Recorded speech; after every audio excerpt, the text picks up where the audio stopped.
Hey everybody, thank you for joining me again. Look who's back by Hello. popular demand. I asked John to join me for this because it's a topic that he had a lot of influence in when it was an issue for me. I remember how much it conflicted me. I have recently received an email from somebody who is going through this right now. It's obviously weighing heavily on her, just the way it did on me.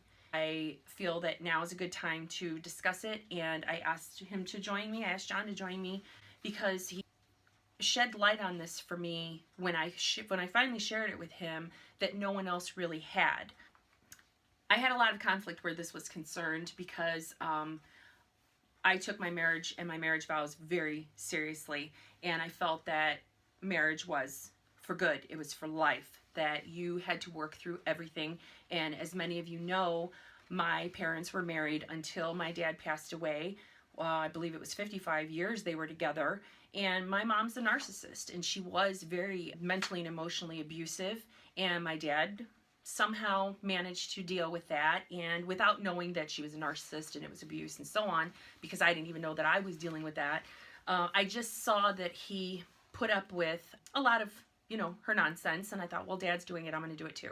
I can't quit, I can't give up, I can't bail, so on and so forth, all those things. I thought, wow, he's in this for good, and that's all I saw and that's all I knew, so I knew I had to do the same thing, not knowing that what I was dealing with and what my ex was putting me through was abuse and that it wasn't acceptable. Like this person in this email expressed to me a lot of praying. I did a lot of praying, a lot of journaling. I still have those journals where I referenced religious books, not just books about marriage, books that tied in religion and marriage, and took a lot of notes and really took those things to heart and tried to apply them and prayed incessantly that, somehow God would bless our marriage, that he would bless me in a way that I could fix things. I kept putting it all on myself. The one thing that I remembered sharing with John was that I would be in a place where, things were okay, or we were arguing or whatever was going on. I would just suddenly say, I gotta let this go. I have to let this go. I have to get through it and just put it aside because I have to honor and obey. The words honor and obey were just constantly ringing in the back of my head. I just knew that I had, a duty. I don't know what the obligation, my vows, whatever it was. It had been ingrained in you. Ingrained in me, and my religion and my beliefs, that I just had to deal with it, and that was that. So I was always the one to just put my own needs, my own feelings aside and for John, and just put up with it. Put up with it and deal with what I was dealing with. That's not how things are supposed to be. And I just prayed about it constantly. Right. And so there was just this feeling of guilt. There was a feeling, I'm giving up, not holding to my vows, so on and so forth. And it was a huge, huge religious, moral conflict, knowing that I wasn't happy, knowing that things just weren't the way they were supposed to be. Right. It was just constant. I mean, I guess someday I'll have to take my journal out, because I know I journaled about it and said, oh, okay, God, is this it? Is this all I get? I mean, I didn't want to sound selfish, and then I'd start apologizing in the journal, right. Sorry for being selfish and wanting more, but we're talking basic human needs. Right. Affection, loving, touching, that kind of thing. And so more than just providing, more like I said in the last video, anybody can be a paycheck. It's just constant conflict, and when your religion comes into play, it's really, really, really confusing. So when I shared this with him, and I specifically brought up you got to honor and obey, he cleared that up for me. He shed some light on that in a way that I'd never heard, even from my priest. Right. And it's hard to talk about, little disclaimer, to talk about religion without causing people to get upset. I'm gonna share some stuff here, and there's already somebody who's going to completely disagree with me, and you're gonna get all bent out of shape, and you're gonna have a hard time with this. And I'm sorry, and that's okay. I don't really care, because it's just kind of the way that it is. So the big deal is, most churches, whatever religion, most of them talk about Ephesians 5 in the Bible, and I have a little script here. If you go for Ephesians 5:22 specifically through verses 24, it's 3 sentences. This is the one everybody always talks about. They read it. It says, and I think this is the New King James Version. I'm not sure. I printed this off so that I could have it, not hold my old Bible. But, wives, submit yourselves to your own husbands as you do to the Lord. For the husband is the head of the wife, as Christ is the head of the church, his body, of which he is the Savior. Now as the church submits to Christ, so also wives should submit to their husbands in everything. And then nobody says anything else. And they just stop talking. And that's the end. And that's probably what you're feeling right now. And that's what you were feeling. And no one... I mean, that's it. It's the end of the world. No one elaborated. That was it. There's those 3 sentences there. No one goes on to continue to read the very next paragraph. I just read 3 sentences. There is a follow-up paragraph, okay? And there's a lot of stuff here without getting all preachy. I'm going to read it and hit the highlights here. Very next thing. Husbands, love your wives, just as Christ loved the church and gave himself up for her, to make her holy, cleansing her by the washing with water through the word, and to present her to himself as a radiant church, without stain or wrinkle or any other blemish, but holy and blameless. In this same way, husbands ought to love their wives as their own bodies. He who loves his wife loves himself. After all, no one ever hated their own body, but they feed and care for their body, just as Christ does the church, for we are members of his body. For this reason, a man will leave his father and mother and be united to his wife, and the two will become one flesh. This is a profound mystery, but I'm talking about Christ and the church. However, each of you also must love his wife as he loves himself, and the wife must respect her husband. It doesn't say the wife has to love her husband. No, it says that you get to respect her. So there's a whole bunch of, there's like this huge follow-up there, okay? And the big deal is, yes, wives, you're supposed to respect your husbands. But there's a key word missing to all that. It's called balance. There's supposed to be balance in the relationship. So yes, wives, respect your husbands. In return, you husbands have a responsibility to love your wife back, to take care of her, to provide for her, to be the leader in the house and the church, and in your home. And even if you don't want to get all religious and things like that, just be a decent human being. You know, you're supposed to love her back and provide all the things that she wants and needs in the relationship. And in return, you go back to the first 3 sentences that everybody likes to read, you know, is that wives, submit yourselves to your husbands. Turns out that if you're a dude and you take care of your woman, right, she'll want to do those things for you anyway. It's totally natural. And the more she does those things for you, you want to do those things for her. And there's a balance there. They talk about the Holy Spirit, God the Father and God the Son. You got the Trinity, right? They always show that in church as 3 equal things because you have to have balance. When I was growing up, I grew up in a fairly religious family and we went to a lot of different churches. A lot of the churches that failed had an imbalance. They would place emphasis on just the Holy Spirit, or they would place just emphasis on scripture verses, and the whole thing got all messed up. It's the same thing with your relationship. If you don't have this balance, it doesn't work.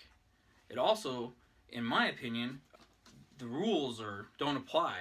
It's not like, see it says here, submit yourself, wife, to me, the end. That's not how it works.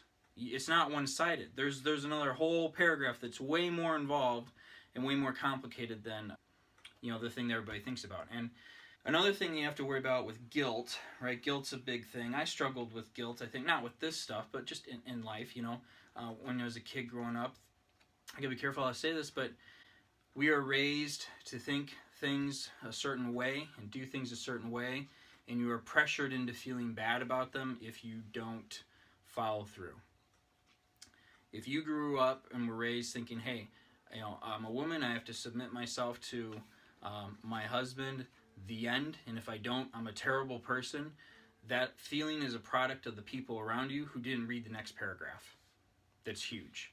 If they're not going to hold up their end of the deal, don't feel bad about saying, I'm not going to put anything into this anymore. Don't feel bad that you are being abused. There was another struggle. So the Bible does have provisions in it for, and this is for people who, again, you feel guilty. The Bible says you shouldn't get divorced. Well, that's not totally true, though. There is an exception to the rule, and that's if you're getting abused. There was this great article, this woman, Barbara Roberts, she wrote a book, and she talked about it's a problem with dealing with domestic abuse in the Christian context. I say Christian vaguely to cover all religions here. The Bible, there's this verse, 1 Corinthians 7:15, But if the unbeliever departs, let him depart, a brother or a sister, and not under bondage in such cases. For God has called us to peace, right? So, you want everything to work out and be nice. So she goes on to talk about how the Greek context, when the Bible was really originally written, the word depart is chorizo, I think is how you say it. Chorizo. It does look like chorizo. It does look like chorizo. So I try my best. So anyway, but what that means is it's to place a space between, to separate. When you talk about, I'm just going to read what she has here. It's just worth reading. Typically, perpetrators of abuse do not walk out of their marriages, right? A lot of you probably realize that they want to stay in the relationship because they enjoy the power, privilege, and control they obtain therein. That's a narcissist. So the victim of abuse thinks this verse does not apply to her. However, when correctly understood, it is the verse in which gives her the freedom. It's the verse that says, look, no. And God does not want people suffering. God does not want you taking all forms of abuse. He wants good things for you. And to, not without diving into philosophical debates about the greater views of life and everything, this is a big deal. Well, that goes back to me going to my priest, sobbing incoherently for 15 or 20 minutes, and him very briefly, because he was in between masses, him very briefly saying, this man's a narcissist, you need to get a divorce, he will never change. Once you're divorced, come back and see me, we need to get this annulled. Yeah. I mean, it was seriously just about that short and direct. And I was floored. Yep, and the thing there is that guy probably knew all of this stuff, but like you said, it was in between, and he didn't have all the time to explain to you. Sometimes we don't have a lot of time in life. Sometimes we need to cut to the meat and potatoes of things, and he said, you need to get a divorce, knock that out, come back here and get an annulment. That's the meat and potatoes of your situation. Right, well, he sat and heard me out, and I think he knew based on certain... Well, I mean, you can profile them. We all know that. So I think he knew based on certain information that I had given him in between sobs that I was, in fact, dealing with a narcissist. Right. But it just floored me that my priest told me to get a divorce. Right. And then that threw me off kilter even more because I didn't know any of this. And I just remember... I remember that day like it was yesterday, explaining this to him, and he said, yeah, it does say that. He says, but it goes on to say that if, as a man and as the head of your household and your family, if you don't treat your family right, if you don't lead and treat your wife and your children right, you stand to lose them. And they don't owe you anything in return. That changed everything for me, and I couldn't believe it. And yes, the Catholic Church does allow for divorce in cases of abuse, whether it's mental, emotional, physical, financial. No one is expected to stay in a relationship where they're abused. And I just want to point out too real quick, because with my ex, she abused me emotionally as well. She took advantage of our relationship. And she even admitted to it in the end, like, well, I thought we were married, I could just treat you any way that I wanted to. We just read that first verse, wives, submit yourselves to your husband, the last end of it. And the wife must respect her husband. She didn't respect me. And there's balance. And I just want to say that because I know there's a few gentlemen who watch this channel too, because there are women who are narcissists as well. You could switch this all up. You could change the words in the verse to, husbands, submit yourselves to your own wives and do as the Lord did you, for your wife is the head of the church. That probably would get messed up. But the point is, you could go ahead and switch this around, that it's a two-way street for both parties. Just typically it's the guy who's the problem. I did want to read a little bit more here too, because there's a problem in society where if you don't have a black eye or you're not all bruised up, you're fine. There's nothing wrong with you. This woman goes on to say, she defines domestic abuse as a pattern of conduct by one spouse which is designed to obtain and maintain power and control over the other spouse. It always includes emotional and verbal abuse. It may include financial abuse, social abuse, restricting the victim's contact with family and friends, and sexual abuse, physical violence, and spiritual abuse, such as twisting scriptures to justify the abuse. Kind of like reading the first part of Ephesians 5, but omitting the second part. Abusers who never use physical violence, and there are many, are still very frightening and controlling to their victims. Post-separation, and I think you're going to talk about this eventually, post-separation, many of these abuses may continue with the added element of legal abuse, leading to protective mothers sometimes losing custody of their children to the abuser. That's happened to some people that we know. The perpetration of domestic abuse effectively pushes away the other spouse and divides the marriage. The fact that many victims eventually leave abusive relationships testifies to this pushing away. Perpetrators usually protest that they want the marriage to continue, but their evil conduct conveys the exact opposite. It effectively pushes the opposite spouse away. And so what she's talking about here in 1 Corinthians 7:15 is, if you read the definition of the word for chorizo, that I can't say correctly, if the unbeliever separates, let him separate. The unbeliever is doing the separating. The believer is commanded to let it be done. This tells the believing spouse and the church to allow the marriage to be over, because the unbeliever has destroyed the covenant. That's really important. It permits the victim of abuse to take out a legal divorce. Let there be chorizo equals let there be separation, which equals let there be a legal divorce. Because the word chorizo means both separation and divorce. So, that's the main point about all this, is that you're not stuck in an abusive relationship because the church says so. The church actually should not say so. The church should be supportive of you. And if they're not, find someone who is, or find a church that is, if that's a hang-up for you. If you're not religious, you're not alone. There's lots of people out there that you can reach out to and talk to and get help from, and you need to do that. That's the gist of everything. I'm grateful that I received that email, because this was a very serious conflict for me for years. Years. This went on for years. Okay, so I dealt with that for years, and it was a very serious conflict for me. Endless journaling. I'll have to reference some of that just so that I can share a little bit. But you mentioned the types of abuse, and it struck a chord with me, because right there at the end, he probably would have done it even more once I got serious about leaving. He tried to use, spiritual abuse. Yeah. It's going to be a heavy cross to bear, blah, blah, blah. Knowing what I know now, you talk about a hypocrite. When I think about him saying that to me, once I was already out the door, and I think about the things that I found out that he did after the fact, just on accident, because I don't care what he did. I know what he did. I don't need proof. I can't believe it. I can't believe that he would use religion, especially since he didn't have a religious bone in his body. That was all an act. And he wasn't religious when we first got together, and all throughout our marriage. It was really a farce at the end, because he knew I had one foot out the door, and they'll do anything to keep you around and keep that whole illusion going. They'll say they don't want to get divorced. You're absolutely right. And so he started using that in the end, and I was like, are you kidding me? Yeah. And just to be clear, they too, stoop. Yeah. We're not trying to call the kettle black here or anything, because there's a lot of people who say, well, you're not living your life perfectly, and you're not following this perfectly. That's not what this is about. No one's perfect. Everybody's trying to do the right thing.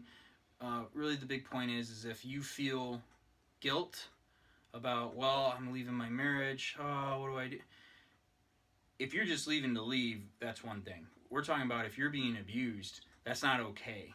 And if this is continuing, if people don't change, it's not going to change. And not to go on another tangent about prayer, most people don't pray right if you're the praying type. And a lot of people, like you were saying, hey, help me to get through this, help me to make this better. God may very well be saying to you, yeah, no problem. Open the door and walk out. I'll help the car start. The wheels won't be flat. And you'll be able to go away. All the lights will be green, and you can go to your friend's house down the street. That's what you want, help. There you go. And that's the thing, is when people pray, they want a miracle, and they want it to just happen, and they don't want to do anything. That's a big thing that all religions, I believe, may not do the best job of conveying, but it's very clear in the Bible. It's that you have to follow through. God helps people who helps themselves, and you're going to have to take action. There isn't just going to be divine intervention all the time. Keep that in mind when you're praying, the doors open up, that you'll see a way. If you need money for an attorney, pray for money for an attorney, and then go look for the money. Don't just sit at home and wait for it to show up in your account. If you need a new job, go look for new jobs, apply for the new jobs. Don't just expect somebody to come to the house and give them to you.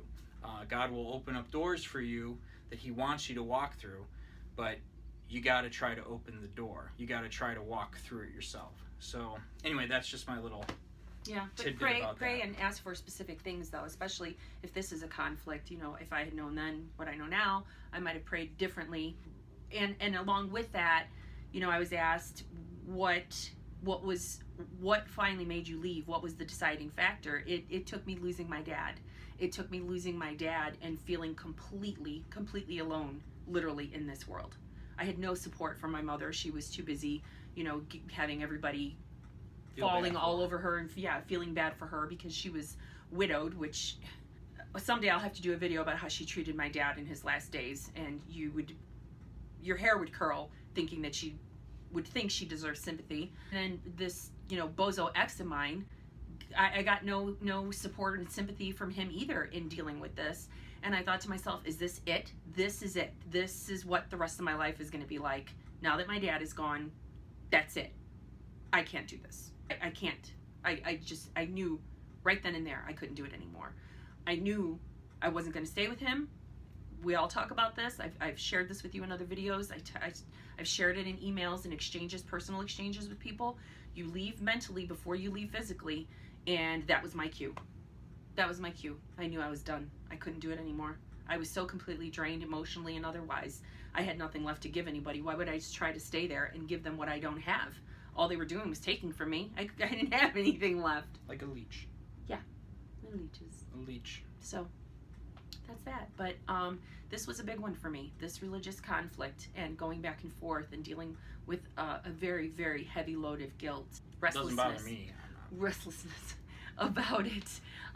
And so that's why I asked him to join me, because he played a really big role in giving me clarity in this and helped me to understand that your religion, the Bible, the Catholic Church, no one expects you to stay in an abusive relationship. And as he defined, abuse comes in many, many forms. You don't have to deal with that, and you don't have to feel guilty about wanting to get out of it and leaving it and walking away from it. Find your strength and do that. Find your strength and leave whoever's abusing you and your children. If it's just you, that makes it easier yet. But if they are abusing your children, that's even more reason to leave. That's it. And then you'll be happy. Yes. It's give and take. It's balance. There's balance. There's got to be balance. Absolute balance. It's not, I'm in an okay relationship. No, there's way more than that. Way more. Yep. Okay. Right. Thanks for joining us. Good to see everybody again. Ciao for now. Bye-bye.